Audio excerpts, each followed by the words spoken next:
أكبر الله أكبر. It is the rituals of Islam. Some are practiced by all Muslims, some not so much. But you know, Muslims aren't perfect, they're human beings, and some do what they're supposed to do and some don't. The first pillar is Shahada. Shahada means testimony of faith. So yes, all Muslims have done this one. It is simply to openly say, I believe in one God and Muhammad is the messenger of God. If they say that, poof, they're Muslim. Muslims are required to pray 5 times a day. And there is an app for everything these days, and I love the I Pray app, and I love the fact it's on my watch, and it reminds me when it's time to pray. If you lived in the Middle East or saw many movies where they're filmed in Muslim countries, they usually show or let you hear the call to prayer. So the call to prayer is loud, and it's meant to bring you to come to the mosque to pray. But you don't have to go to a mosque to pray, but you get extra credit or good deeds if you do. So some people do come to the mosque to pray 5 times a day, but they don't have to. The next pillar is charity. It's not based on their income. It's based on how much they have left after they've paid their bills, paid the rent, spent as much money as they want, but then whatever you have left in the bank, even if you earned it last year or you inherited the money, the richer you are, the more you get to give. But it's only 2.5%. But the beauty of zakah, it is for the poor and specifically for the poor. It is not donated to the mosque. It is not to build this beautiful mosque. This was built on sadaqah. Sadaqah is extra charity. But the zakah is specifically to the poor, and it has to be given to the poor. All right, the next pillar is fasting. So fasting is always in the month of Ramadan, but Muslims follow a lunar calendar. So Ramadan does not fall at the same time every year. It keeps moving. A lunar calendar means we follow the moon. And when a crescent is sighted in the sky, that's the beginning of the month. And then it'll go into a full moon, and then it's going to wane and disappear. Nothing goes in this mouth. Not water, not gum, not medicine, not cigarettes, nothing. So if you are diabetic or you have to take medicine, then you're excused from fasting. And instead, you get to feed a poor person 2 meals for each day that you do not fast. But fasting is a lot more than just giving up food and water. You can't get hangry. If you do, your fasting doesn't count. It's about worship. People ask me what's the hardest thing about Ramadan. I say lack of sleep, and they go, come again? I say, well, the day starts at 4 a.m. because we want to wake up before dawn and have a little breakfast. And then so you do, and then you wait till it's time to pray, the morning prayer, and then you do. And it's all about reading scriptures. So Muslims stay up and read some Quran before their day. But it's a wonderful experience, and it teaches you self-control, and it makes you feel more compassionate to those who have less than you. And most of the Muslims I know give their zakah and charity in Ramadan. So one, it's because they're feeling what it's like to be poor or hungry. And the other reason is the good deeds are multiplied in Ramadan. So many people try to do as many good deeds as they can in Ramadan. The last pillar is pilgrimage, or in Arabic, Hajj. Muslims only need to do Hajj once in a lifetime, if they can afford to go.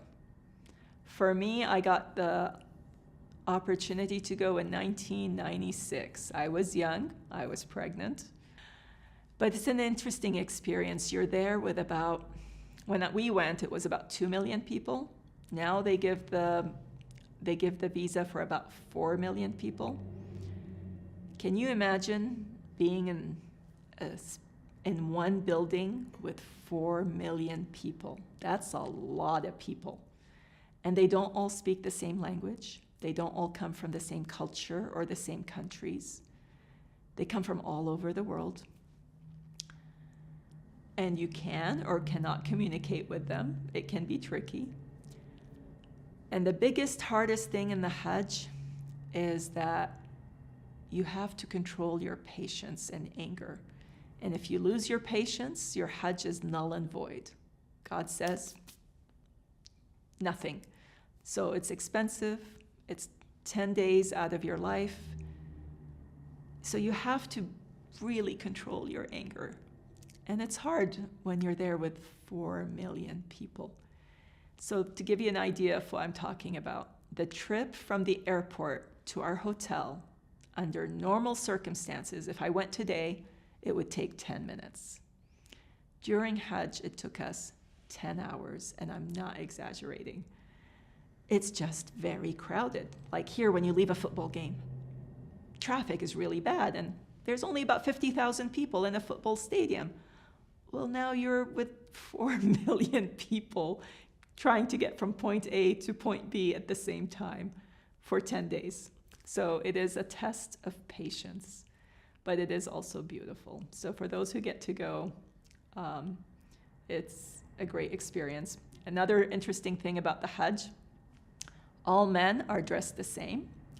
They have 2 pieces of white cloth, one around their waist and one over their shoulder. I don't know if I should point this out, but that's the only 2 pieces of clothing they can wear. Nothing with stitching, no underwear. But anyway, it's interesting.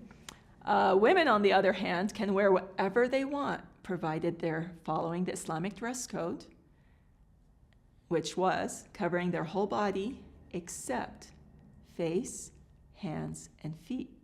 So the Hajj takes place in Saudi Arabia, where culturally the women cover their faces.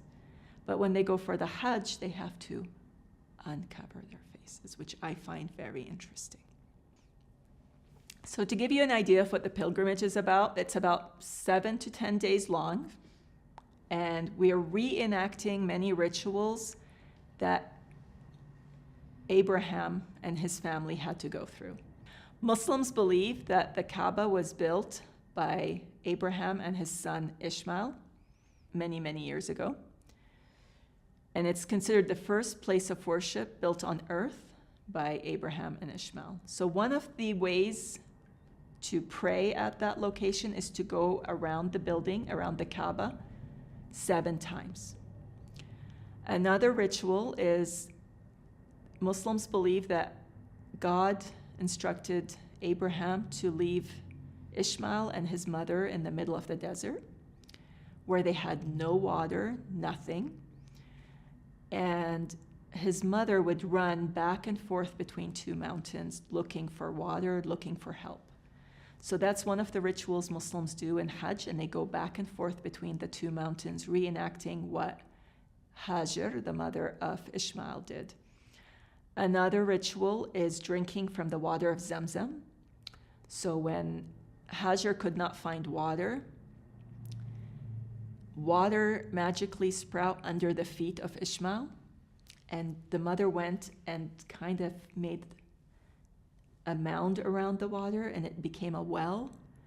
And that well and that water is still gushing from back then till today in the middle of the desert in Saudi Arabia, and all the drinking water in Saudi Arabia comes from that little well.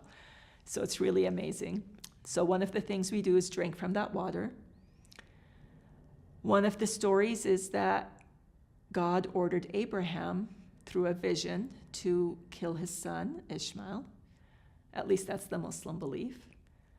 And as he tried to fulfill that vision, God said, "You have fulfilled that vision," and instead he slaughtered a ram. And so Muslims will slaughter an animal at the end of the Hajj, reenacting what Abraham went through, and the meat is donated to the poor, so the Saudi government cans it and distributes it worldwide. For those who are not on the Hajj journey, who are locally here, that's when we celebrate Eid al-Adha, And for Eid al-Adha, we try to slaughter an animal, and we give a third of the meat to the poor, a third of that meat to friends and neighbors, and a third we keep for ourselves. Belong to Allah, the Most High, the Great.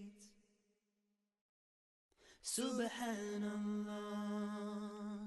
walhamdulillah, wa la ilaha illallah, wallahu akbar, wa la hawla